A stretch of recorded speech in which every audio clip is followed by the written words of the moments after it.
And I would have not seen the baby walking towards that intersection.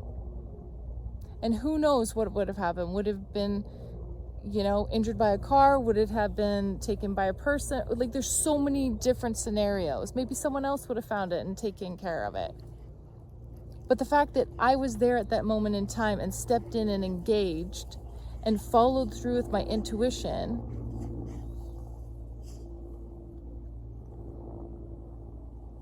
it just feels like divine intervention. Right place, right time. And it's all for a greater purpose. And you don't even need to know what that is. You just need to do your part. That's why I believe in divine timing and divine intervention. And you can't convince me otherwise.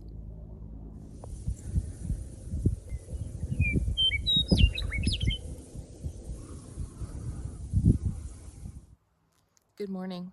It's August the 2nd, 2025. It's about 8:30 in the morning here in Callander-Spiritual, British Columbia.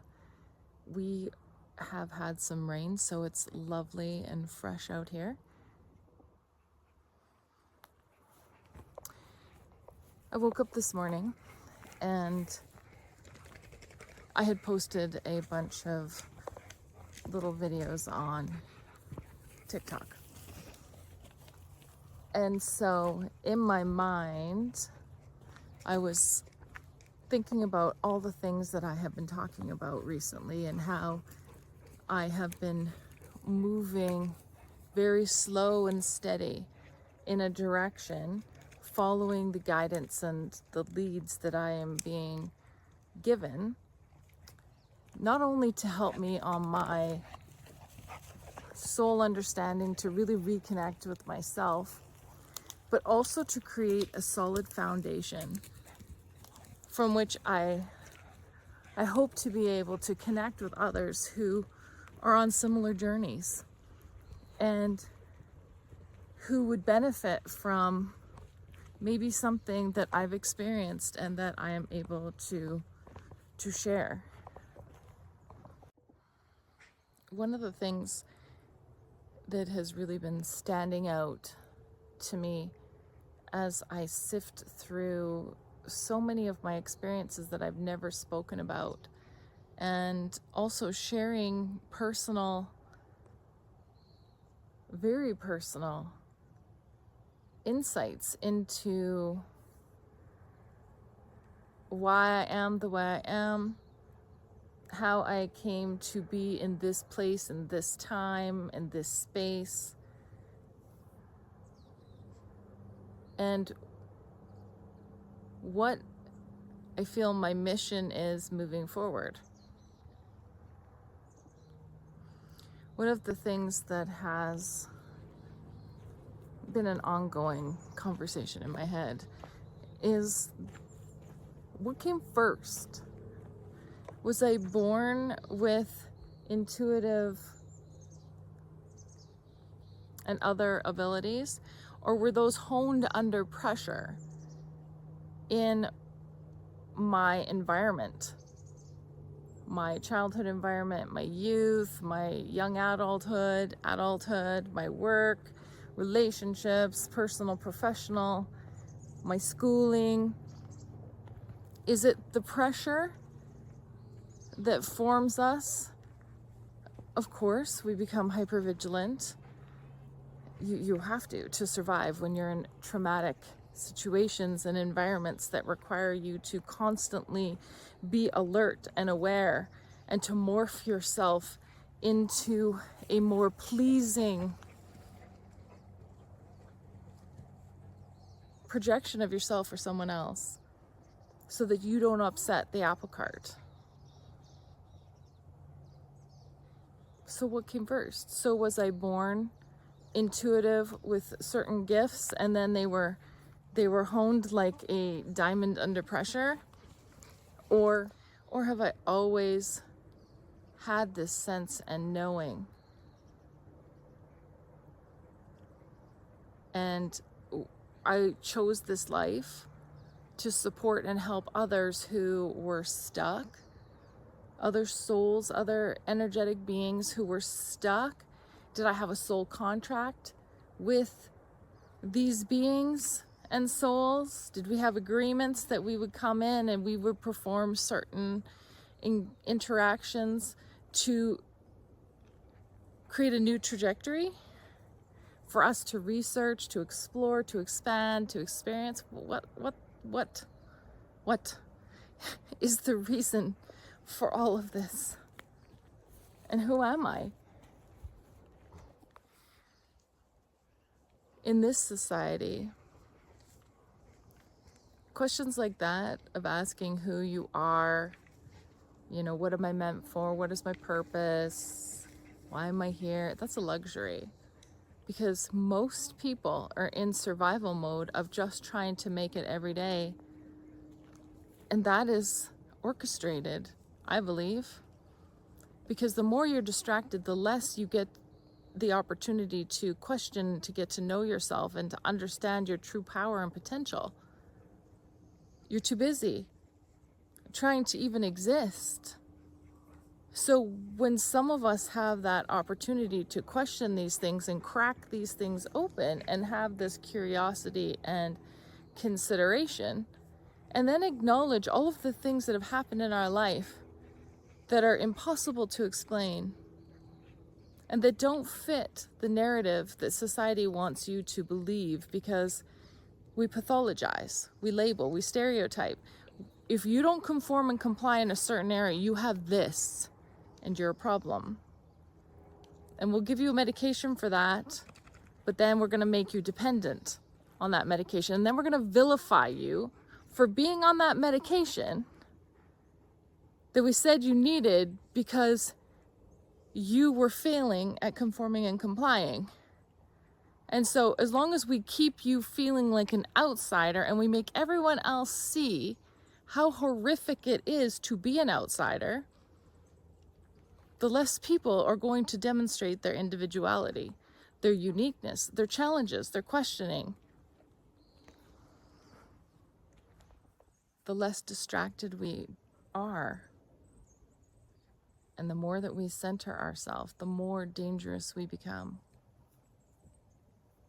Because there are so many people who are right now on that same mission to unfold and uncover what's always been there amongst us.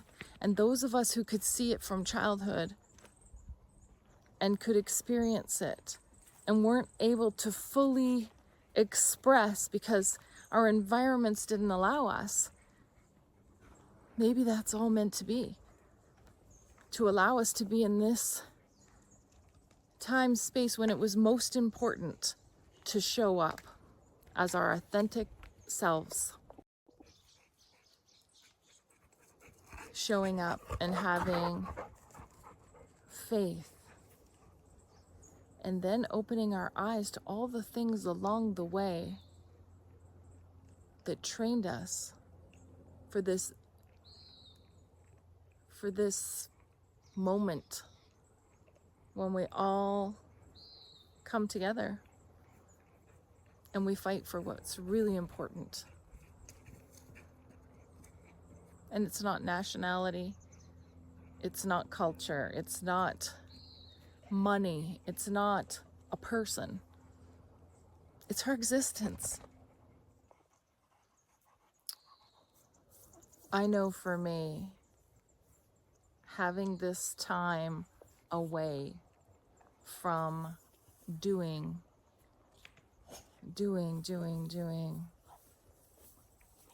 you know, trying to achieve something and then you just move on to the next thing and nothing is ever satisfying. It's just you're following the herd. And I've never been really good at following the herd. I do what I need to do, but I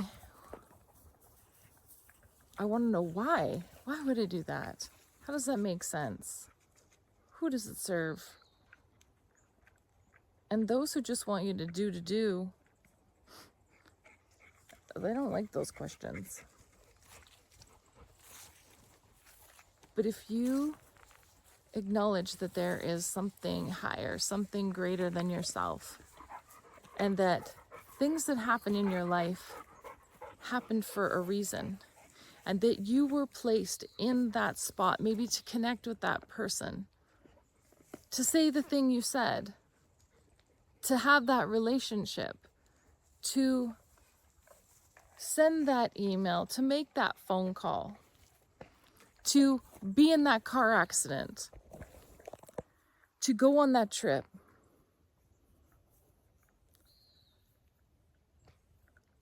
To suffer as you have suffered. Suffering lowers your vibration, and maybe that was the thing that created that link to connect with someone else, to remind them of their soulful mission. I know there's so many things in my life that I have not shared or expressed because no one was listening. It wasn't a safe place to say it. I was told that that didn't happen.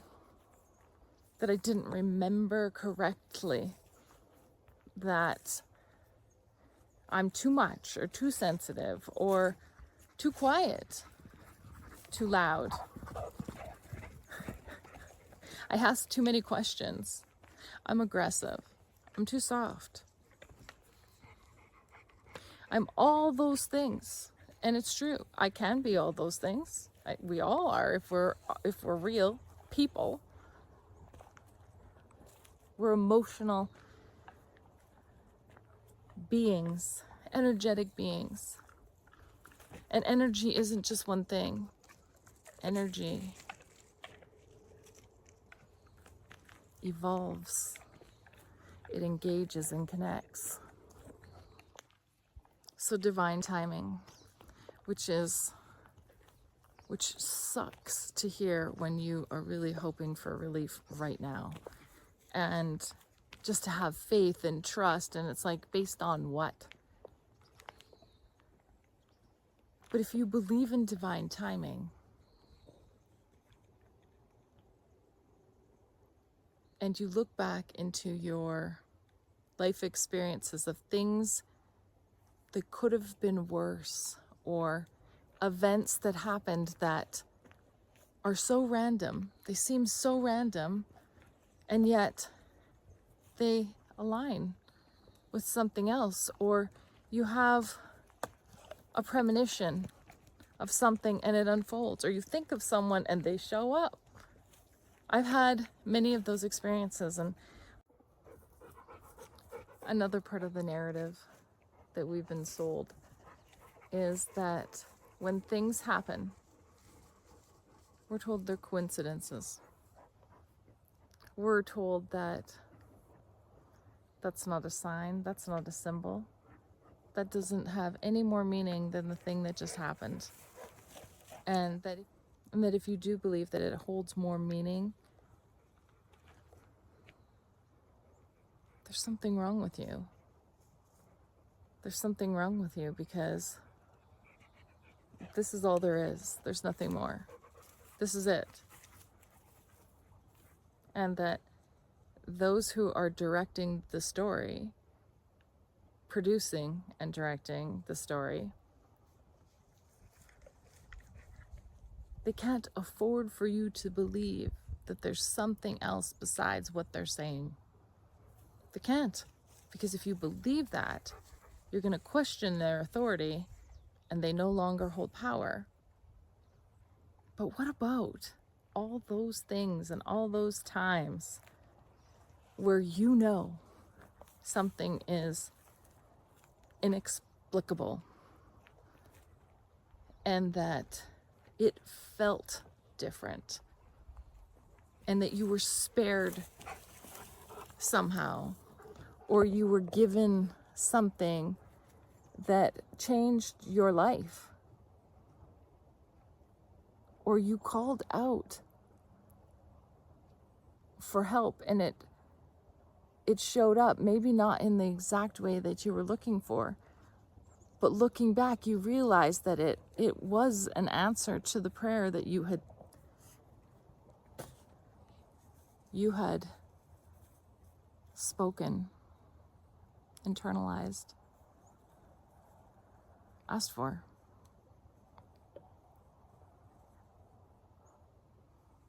I think of all of the things that have happened in my life where I felt so alone and isolated and desperate. Felt crazy. I felt like I was the only person in this world who was sucking at fitting in. And that there somehow must be something wrong with me. But as I began to age and have more time to really challenge those thoughts that I had, I realized that those weren't my thoughts. I knew what I knew. I believed in myself and my knowing because that is who I am. And that has only increased over time. And the more I allow that part of me to come out, I don't think that at any other time it would have been the right time or space to share. I think now is exactly the moment that we all need to come clean with ourselves and release all of these experiences and entanglements and situations that are not allowing us to really step into who we are, who we soulfully are.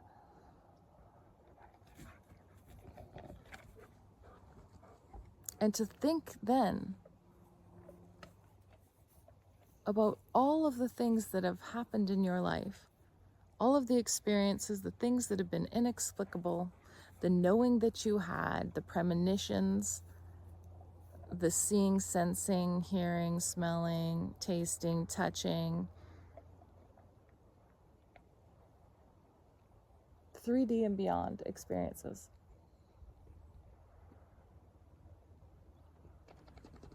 And to consider that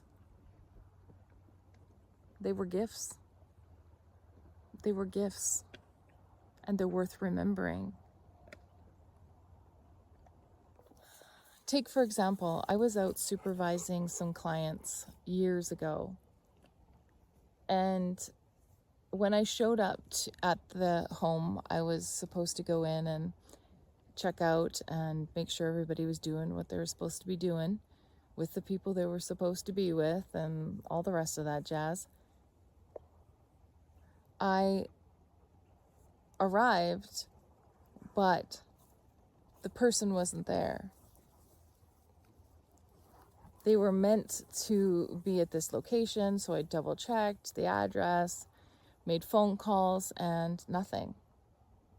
Nothing. And so I went and sat in my car, and as I was attempting to reach this person again, I noticed something. And I thought, what? When you know how you see something and you're like, is that really what I think that is? Like, that makes no sense. Like, your brain can't wrap around the thing you're seeing.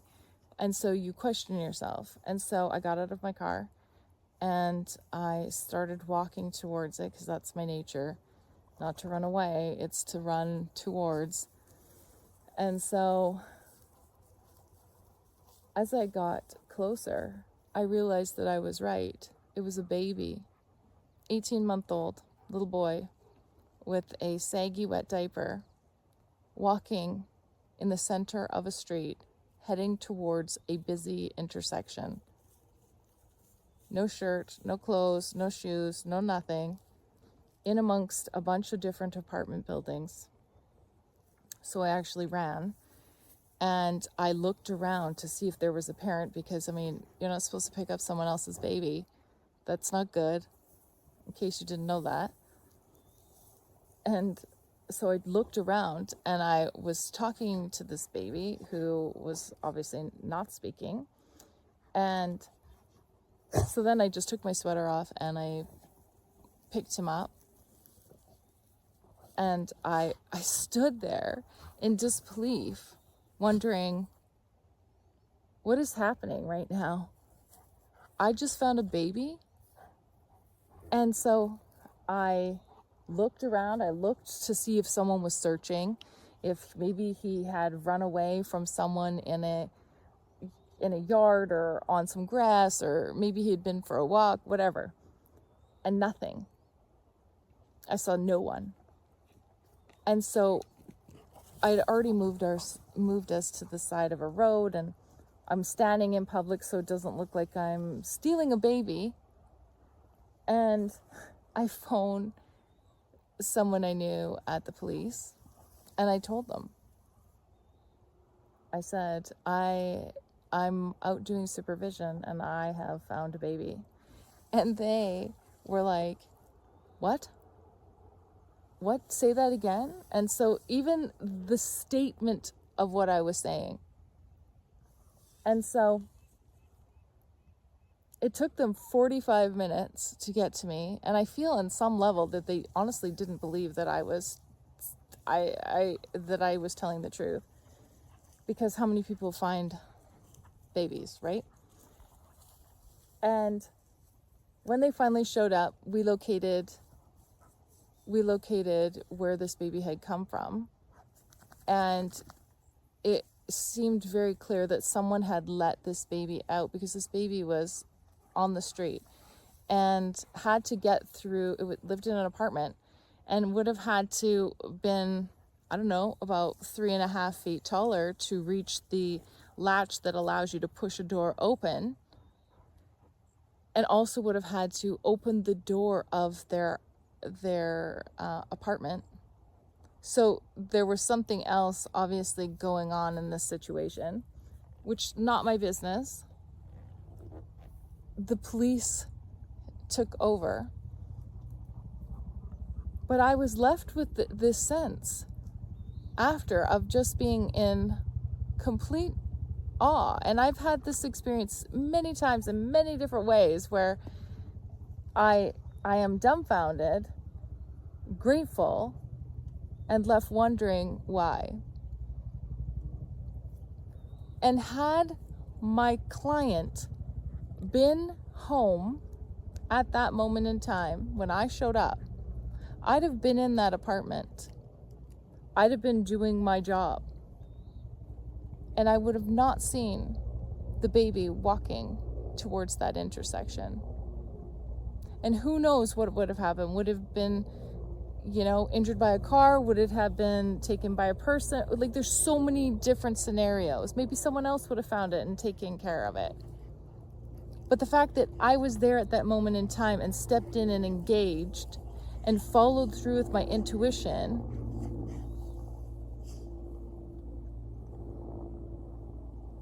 it just feels like divine intervention. Right place, right time. And it's all for a greater purpose. And you don't even need to know what that is. You just need to do your part. That's why I believe in divine timing and divine intervention. And you can't convince me otherwise. So bringing it back to my initial thoughts when I woke up this morning of what came first. Everything came in divine timing. Exactly when it was meant to. Unfolding as it should. Your engagement in the process. Are you engaging with it, or are you resisting? Because that's where suffering lies. If you're resisting everything that's happening and you feel like it's happening to you instead of for you, You're not embracing the change and integrating and evolving, raising your vibration and your frequency to match a different reality. You're denying who you truly are, soulfully meant to be and have always been.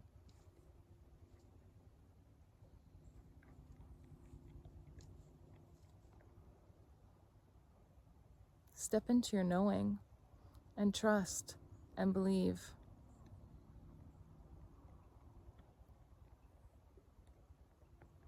That the universe is working for you. It's conspiring with your high self.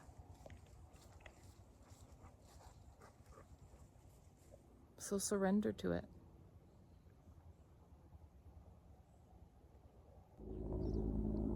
Thanks for watching, everyone. And until next time, stay safe and stay connected, and we'll see you really soon. Bye.